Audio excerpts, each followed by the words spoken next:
Hey there everyone, this is the first deck list I've brought you guys in a few weeks, since the last one, which was the Rareless Shield of Light deck, which focused around Warrior of Light, and I'll leave a link to that in the description box, so check that out if you want to see something a bit more budget.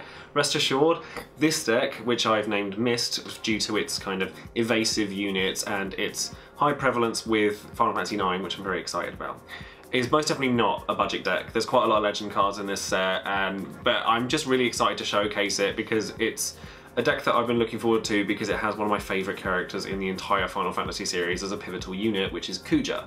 Now, anyone who's watched any of my videos knows how much I adore this character, and I'm actually planning to cosplay him later on in the year, but I need to lose some of this holiday weight first. I've lost 7 pounds since New Year's Day though, so I'm off to a good start.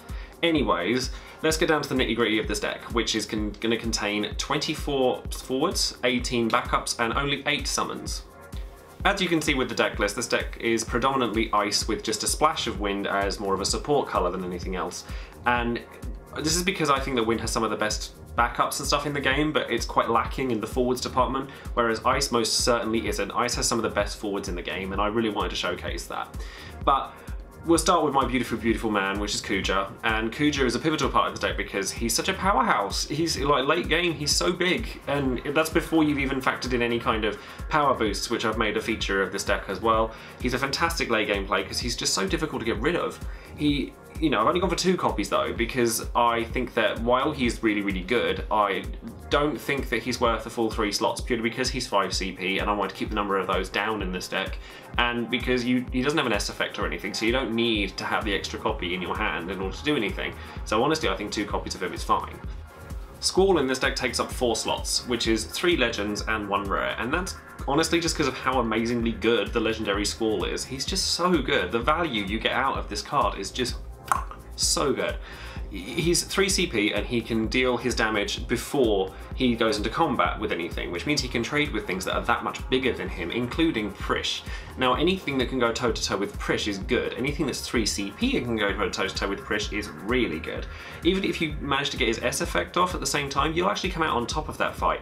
The 4th Squall is really in here just to kind of fuel the legendary one, but in a pinch, he can be a really good play if he's like the last card in your hand or something, because he can kind of equalise the game and bring you back up from a back foot, but obviously that's a situation you don't really want to be in.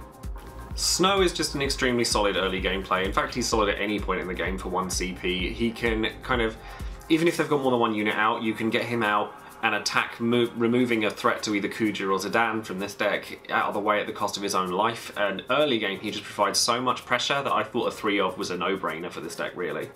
Now, Terra is a card that I love, and I get a lot of requests asking me to showcase a deck list that features her, so I'm really happy that I've finally managed to figure out a good deck for her. And I've gone for 3 copies of the hero variant of Terra, but there's plenty of wiggle room in this deck, so if you wanted to, you could change it around for the rare one, or you could add the rare one and the hero one. She's just really, really good. I put her in this way though because I think that her presence on the board is just a threat in and of itself. Making your opponent's summons cost 1 more is actually very, very prominent. In my underrated cards video, of which Terra was a part of, and I'll leave a link to that in the description below, so it's shameless self-plug, she can get around Bahamut really, really well, because even if your opponent has 5 backups out, it means that it costs them a minimum of 3 cards out of the hand to even play Bahamut, and that's a really strong play, and I thought it was a really, really good idea to go with things like Kuja, who obviously your opponent has to discard an extra card in order to target him, to make it so they have to discard even more cards in order to do that. Her S effect's also really useful if you want just a really storm blocker, because people can't generally attack you if you have the threat of a 9k first striker on the board, so that's definitely something you might want to keep note of. Now, I adore both copies of Laguna. I think the rare and the legend are really, really good, but the reason that I've gone with 5 copies of Laguna, 3 rare and 2 legend, is because while I think the legend is amazing, I wanted to keep the 5 CP units down and the EX counts up, so it kind of made sense for it to play it in this ratio. Now, I think Laguna can close a game out on his own, which is really strong, especially if you have Squall already out. It's just very, very good. He is, in this deck, he's much like Snow, in that he's designed to provide pressure for the opponent. He's very, very big. He's a lot bigger than Snow is, but like Jill, his EX abilities can kind of save you in a pinch, or if you wanted to, you could keep them in your hand in order to play Legendary Laguna's extremely powerful S effect, which can just wipe your opponent's board clean if they're not looking properly. Going into the backups now for Ice, I'm running 3 copies of Jilnabat because I always run 3 copies of Jilnabat in any Ice deck that I play. She's a 2 CP unit, she has a really strong EX ability, and she has a pretty damn strong S ability, so this is kind of a given for me. Devout, on the other hand, is a card that I really like and I don't see many people play very often. Now, I think that there are tons of versatile options you have for this card in here. You could summon yourself a Squall if you wanted something that was a Staunt blocker and made sure that you can kind of wait the game out a little more. You could resummon Terra if you wanted to, so your opponent's pressure on their summons is stronger. Laguna, if you wanted to close the game out and you already have a couple of units to attack, you can resurrect your dead Laguna, dull one of their guys, swing for game. You could bring in Hope if you wanted to, and Hope, if you've already played Alexander that turn, makes everything that you've played absolutely free. So there's, you know, plenty of options for Devout, and I don't understand why the card doesn't see more play. I only went with 2 Time Mage in this deck because there's plenty of big guys in this deck and I didn't feel the need to run that many extra backups, but it was either 2 of Jill and 3 of Time Mage or 2 of Time Mage and 3 of Jill, and I opted for the latter, purely because I wanted the extra EX ability, I wanted the extra S cost, I wanted all of that, so I just decided I want to go with 2 Time Mage. And I'm also going with 2 Duke Log because I do excuse this annoying bit of my hair. It's getting on my tits, I need to get it cut again, to be honest.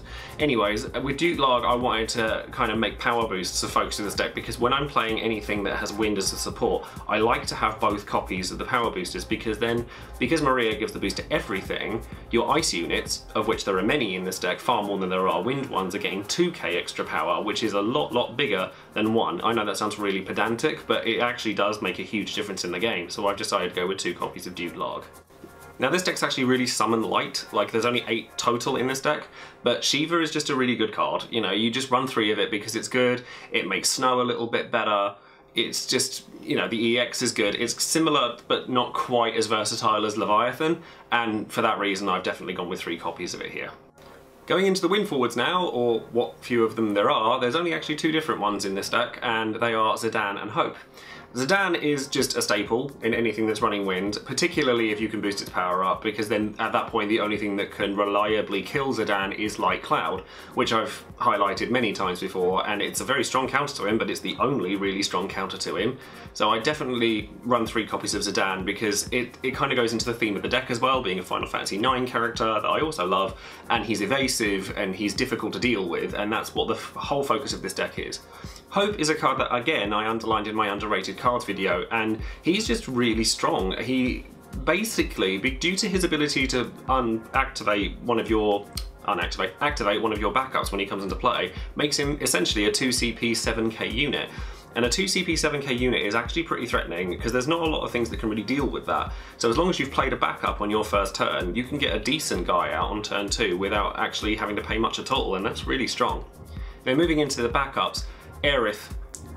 Always run Aerith. If you're running wind, in fact, play Aerith even if you're not running wind. Screw it, just play Aerith. She's just, I think she's the best backup, if not the best card in the game.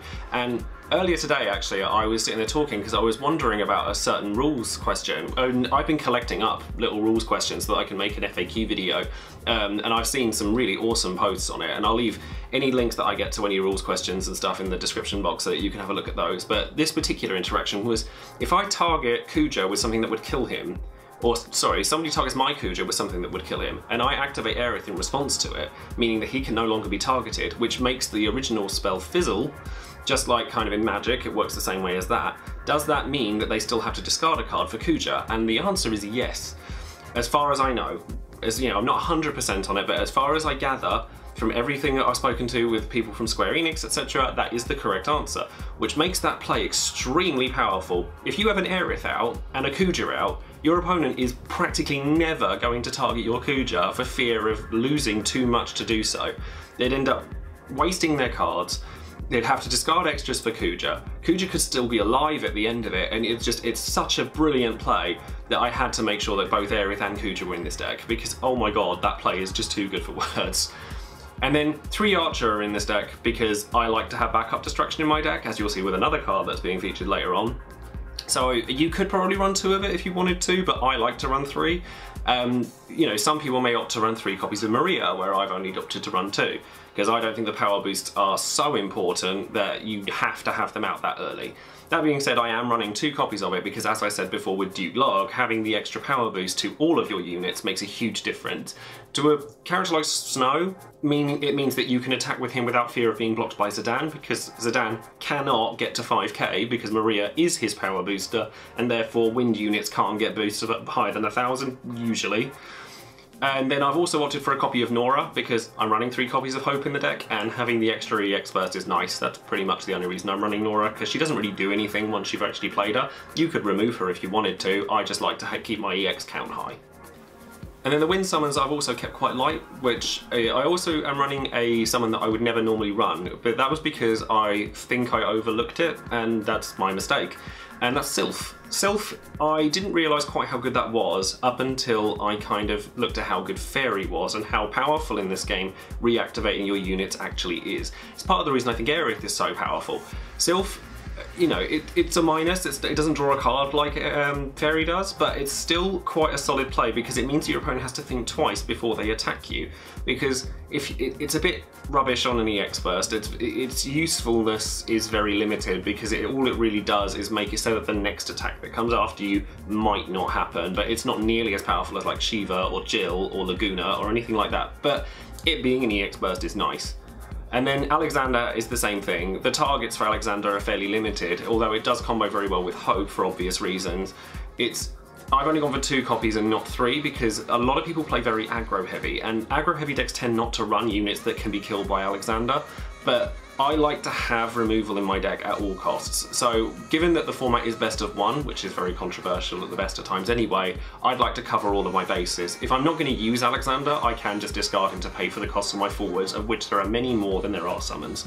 And then I always run 1 copy of Valafor when it comes to any wind deck, and that's because I like to have a safeguard.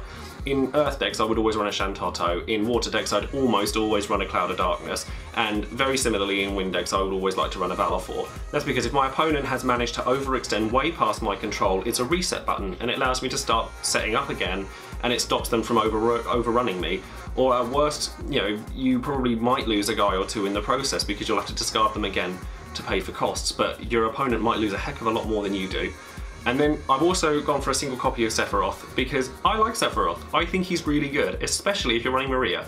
Because a 9k guy with First Strike on blocking is extremely hard to get past. If you've got, if you've got things like Yuna that are getting on your nerves because you want to use your Devouts more, if you've got Minwus that are getting in your way to stop your Lagunas from going off when he hits them, there's so many things that backups do to you that I like to have as many backup destruction cards as possible in my decks. You know, if I was running Earth, it would be Hecate here. But in here, I've just gone for 1 Sephiroth. But you are more than welcome to remove him if you don't like him. At the end of the day, I want you to build decks that suit you, not necessarily the same things that suit me. I just want to put decks out that I think would give you ideas as to things that could work. Before I go, I do really want to show you guys that something I've been working on a little recently, which is this is proving my love for Kuja. And I've drawn since I was about 10. So if you guys want to see me draw or anything on YouTube, then let me know in the comments because it's something that I would love to do, but I'm obviously not going to do it unless you guys want to see it. And that's it for this deck, and you may have noticed actually I've been listening to you guys' comments in my last couple of videos, and I've been trying to kind of play around with the backgrounds in my videos and stuff and try to change the colours to match the decks that I'm making or anything like that, or make it more thematic to what's being shown.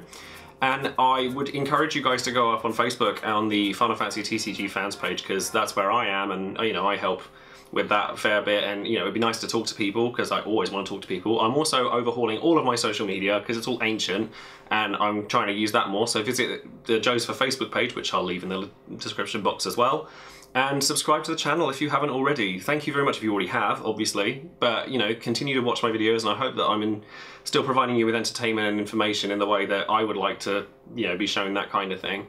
So yeah, that's it for me for today. Thank you very much for watching, and I'll speak to you guys soon. See you later.